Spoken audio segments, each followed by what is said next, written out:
Here on TV47 with me, Muthoni Minor.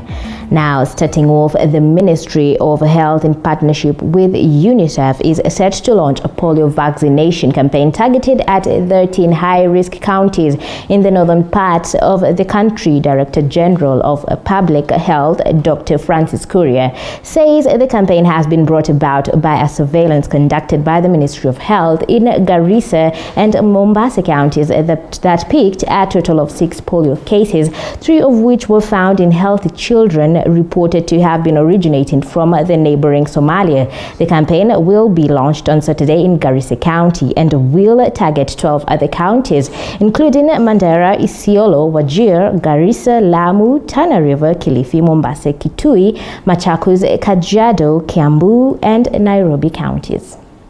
In February this year, the Ministry of Health confirmed 6 cases of polio virus. Among them, samples picked from a sewage material in Garissa and Mombasa counties. This necessitated the current plans to conduct emergency polio campaigns in line with the Global Polio Eradication Initiative. As a result of the outbreak in Garissa and Mombasa counties, the Ministry of Health undertook a risk assessment and identified 13 counties as being at the highest risk and opted for emergency polio vaccination in targeted regions. So this campaign is targeting over 3.4 million children and will kick off on Saturday, the 22nd of May. Following the launch, the campaign will run until 26 May 2021. That is phase 1 of the campaign. And then the second phase will be happening in June 22nd, I think up to 29th. Moving on, a Form 1 student at Butere Girls High School, Kakamega County, has been reported missing since Saturday last week. According to the school management, the girl was in company of other Christian Union students who had gone to attend prayers in church and never returned. For the past 5 days, Miriam Mutua, mother of the missing girl, has been making frequent visits at Butere Police Station in search of her 16-year-old Form 1 student at Butere Girls who went missing on Saturday. Alinipigia simu on Sunday, 1:30. Akaniambia, "Mom, nasikia vibaya." Mara 3. "Nasikia vibaya, mom." Nikamuuliza, "Uko wapi? Pea teacher simu." Akaniambia, "Siko shule." Nikamwambia, "Ngoja nipigie teacher simu nijue kama wanajua uko shule." The moment nang'ang'ana kutafuta namba ya teacher, nikapigia class teacher wake simu. Nikamwambia, "Unajua Morina yuko shule?" Akaniambia alipigiwa simu saa 4 ya usiku. Akajulishwa Morina hayuko shule. It is said that the girl is among the Christian Union students who had gone to attend prayers in a church but never came back. According to the mother, the daughter who was supposed to be in school called her saying that she was in Mumias town and later disconnected the call. Nikapanda gari jana, nikakuja mpaka Butere. Fika Butere bado mtoto hajaonekana mpaka saa hizi. The school principal, Jennifer Omondi, says the girl sneaks out on 15th of this month while attending prayers at the church. Walienda kuomba. Yeye alitumia hiyo chance to escape from school. We have managed to see or know how the child escaped through the CCTV. She says her efforts to trace her has been futile, urging anyone with information on her whereabouts to report to the nearest police station or at the school as Mumias and Butere police join hands in investigating the case. Naomba serikali nisaidie, mwenye ataona huyo mtoto watu itanie tupate kupata huyo mtoto. Ni mfupi, ni mweusi rangi ya kunde na anashikanga nywele hivi katikati na ni mnene, si sana kiasi.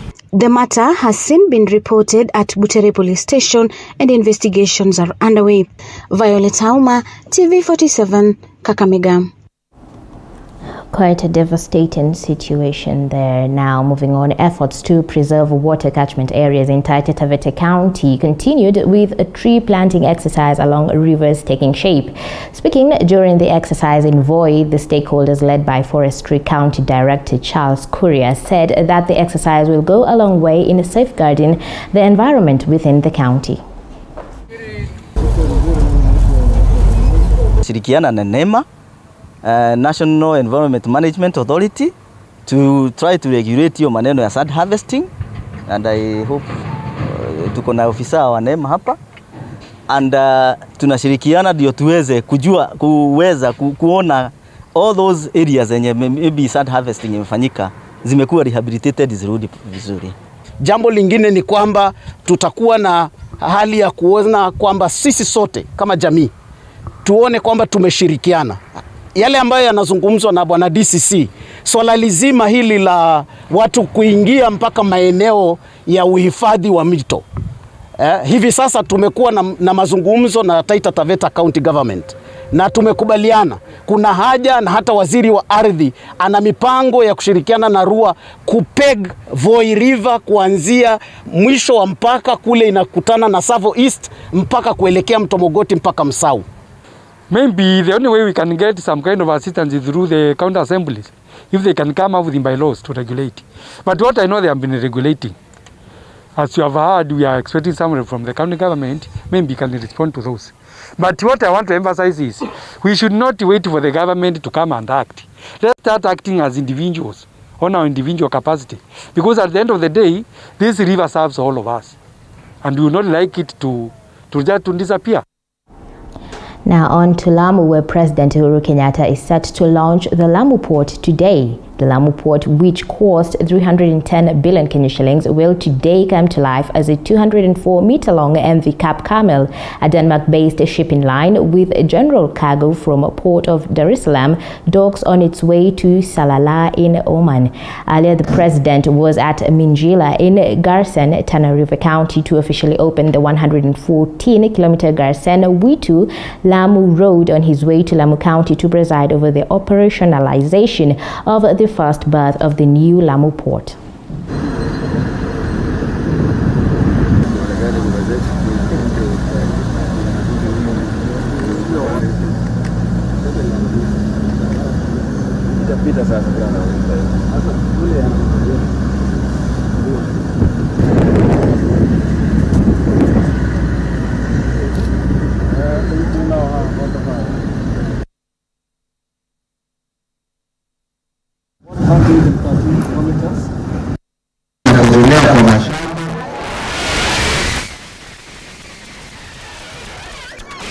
Hamna nafasi ya kupeleka sokoni kwa sababu ya barabara.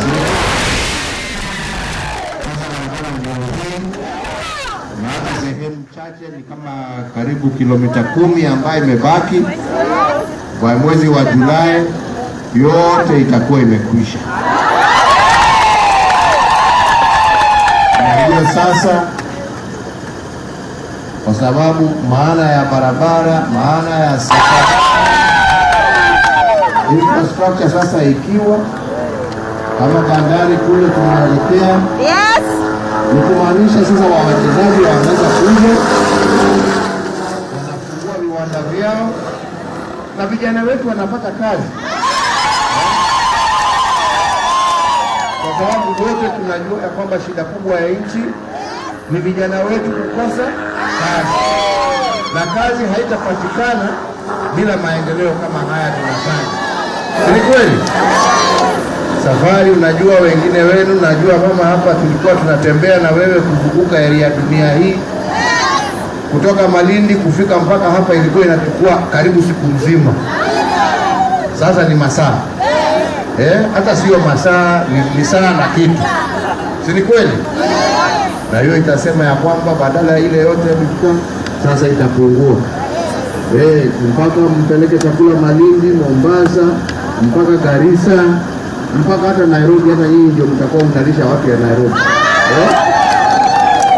Sasa tuendelee na hiyo development, hata usalama utakuwa mzuri zaidi, kwa sababu wakora watakuwa na ugumu ya kujificha. Na na mimi naendelea kuwaomba wenzetu. We'll definitely get a much more detailed report on that Lamu port, which will be the largest in East and Central Africa, from Mario Macharo later on in the other subsequent bulletins. Now, moving on, the Kakamega County government has commenced a family planning program targeting men to be more proactive in matters family planning. Addressing the media in Kakamega, the programs led by Nas Amelda Barasa said some men are against family planning due to lack of sufficient family planning information. However, she revealed that the COVID-19 pandemic has adversely affected the program. Wengi hata pia waliogopa kurudi kwa hospitali ile muda ambayo walikuwa wamepewa na wahudumu wa afya katika hizo kliniki za kupanga uzazi. Walikuwa wanafaa kurudi, kama kulikuwa na wale walifaa kurudi mwezi wa 4, kulikuwa na wale walifaa kurudi kuangaliwa mwezi wa 5, kulikuwa na wale walifaa kurudi kuangaliwa mwezi wa 6 na kwenda mbele. Lakini sasa unapata hao wamama wengi waliogopa kurudi kwa hospitali wakihofia ya kwamba watapata ugonjwa wa corona. Haswa zaidi wengi waliweza kuogopa wakati walipata ya kwamba hata tumeanza kupoteza wahudumu wa afya pia. Moving on, Busia Township Secondary School is at a loss after a fire burned down some of the school resources that were worth more than 500,000 Kenya shillings. The fire started at around 9 a.m., burning down the buildings such as the principal's office, deputy principal's office, as well as the bookstore. The school principal, Sylvester Makamu, said they were able to extinguish the fire with the help of firefighters from the county government of Busia. Some of the items getting burnt included textbooks offered to them after the COVID-19 pandemic. The cause of the fire is still unknown.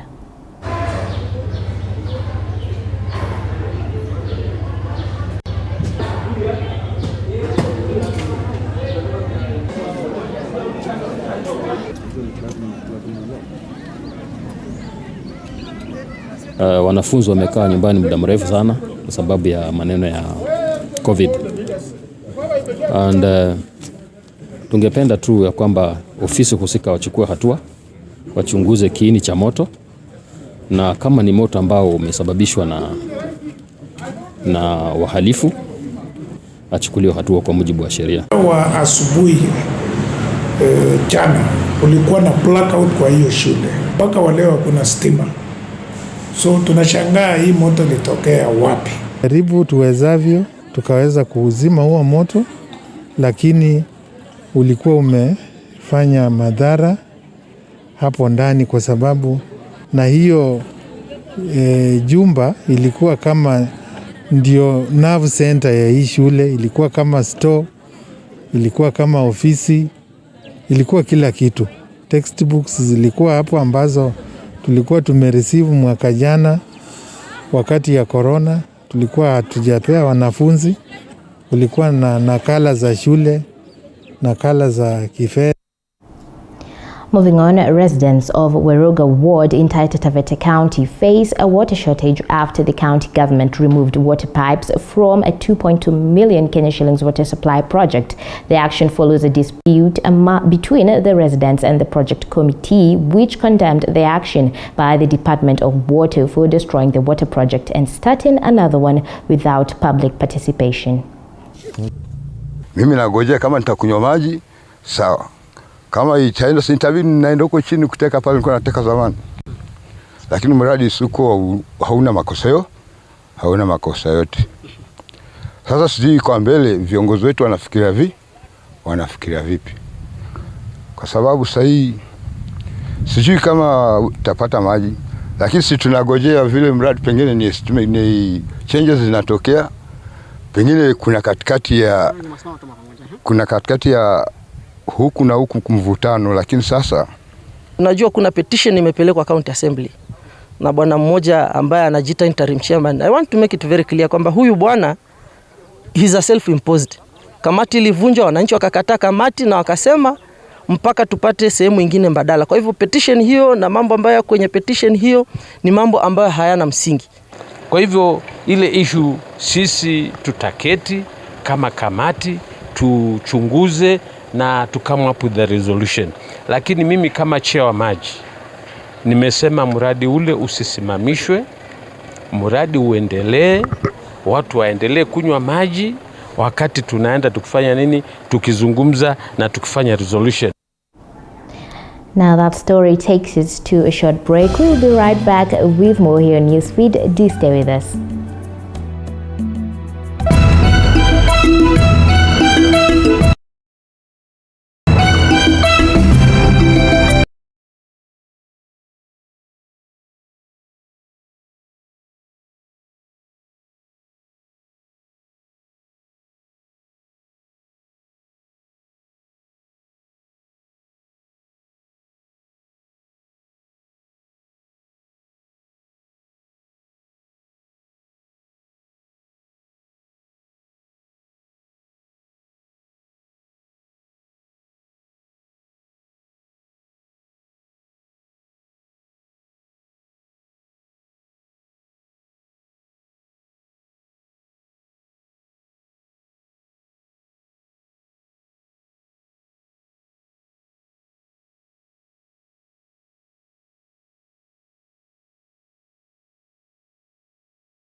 Welcome back to Newsfeed here on TV47. Now let me sample a couple of you feedback on Facebook. We've got Judy Joshua saying she's watching live from Qatar. We've also got Morgan who said watching from Nakuru, and Alexander as well from Narok. Thank you very much for tuning in. Now moving on, a 65-year-old man has been arrested for allegedly defiling 3 girls aged 4 to 8 in Iregi, Ikolomani Sub-County, Kakamega County. Elsewhere, a 50-year-old is on the run after he was accused of defiling his 11-year-old minor, Violet Oma reports. The suspect is said to have done the beastly act 3 times to 2 girls from the same family and their cousin in a deserted pit latrine in the neighborhood. Kiwa nimefanya mimi, Mungu anione. Kiwa sijafanya tena iwe hivyo. According to the parents of the girls, they learned of the incident from the neighbor's kid who had seen them with the man. Sema tu anawaita kwa mkono alafu wao wanamfuata. Na wanapomfuata anawaambia atawapatia pesa ama anapatia switi. Na pia amekuwa na hii rape case, amekuwa ndani for 11 years akatoka, so ni kitu ambayo ni mazoea yake, na maombi yangu ni kwamba iweze kukoma. The victims, aged between 4 to 8 years old, who are PP2 and grade 2 pupils, narrates what had transpired. Akatushika, akatuambia, anatufanyia tabia mbaya kwanza, akatupea pesa, akatuambia tuende na alafu na tusiambie mtu. Panka na tita anatuambia tuende tupee siti. Alafu sisi tunaenda na wanda tunatufuruta nitupeleke kwa chengine. Medical Superintendent at Iguhu Hospital, Mohamed Munyendo, says the girls are currently undergoing medical tests. And then they will do laboratory investigations. They will do some lab tests in regard to that. And if there will be need, also we will do radiological examination, including X-rays and ultrasounds. And the report will be written. P3 forms will be summarized. A human rights activist in the area, Patrick Anguba, condemned the incident, calling for harsh punishment to the suspect to serve as a lesson to other perpetrators. Huyu akipatikana sherehe ikimpata akona hatia basi ni anyongwe. The mother of 4 now awaits for one thing topping her wish list: justice for her children whose innocence has been forcibly stripped off. And in Baringo County, 11-year-old girl has been defiled repeatedly by her 50-year-old paternal uncle since April this year. Harun Cherono from Lawan Barwesa Ward, who is at large, allegedly defiled the girl 3 times in the month of April and May, threatening not to divulge the heinous act. Akasema baba alikuwa amemlazimisha kwa kulala naye. So ilali kumuuliza sasa ilikuwa mara ya kwanza, mara ya pili, akasema hii ni mara ya 3 akinifanyia hivyo. This comes at a time when Baringo is registering high number of defilement cases, kangaroo courts listed as one of the contributing factors. So the examination confirmed what the child had said. There was tenderness or pain in the thighs. The genitalia from the examination it looked normal, but upon further examination the hymen was missing, and other details like the cervical os was open to show that that means that it was apparently like for an adult who's been sexually active. Reporting for TV47, I'm Violet Auma. Quite a sad and disturbing report there. May we protect our minors at all costs and not take advantage of their innocence. Thank you, Violet Oma, for that report. And now moving on, Garissa OCS Michael Munyalo was today arraigned in court over the Sunday shooting incident of 28-year-old Moses Kimathi at a club in Garissa town. In a sworn affidavit, Peter Wahome, the lead investigator, urged the court to detain the murder suspect for 14 days to allow the police to complete their investigation. The court, however, granted the investigators 10 days. Munyalo was arrested yesterday and spent the night at the neighboring Madogo police station. Dated 20th of May 2021, and a supporting affidavit, and I have heard the reasons why the applicant needs to complete the investigation. I've also taken note of the objection by the Learned Defense Counsel, Ms. Tanzili, and I also note that the alleged offense took place on the night of 15th and 16th of May 2021, and the fact that the respondent was arrested yesterday. I equally take note that the respondent is a senior officer and the current OCS Garissa Police Station. I also take note of the length of service he has made to date, as indicated to me by the Learned Counsel. I have glanced at the authority relied upon by the defense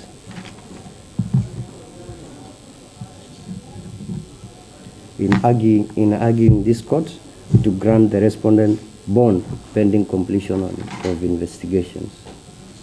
I agree with the authority, though I will distinguish it because of the alleged offense the said authority, they are not similar with the one presently in court. The investigating officer, having taken over this matter yesterday, and the fact that the respondent has continued to be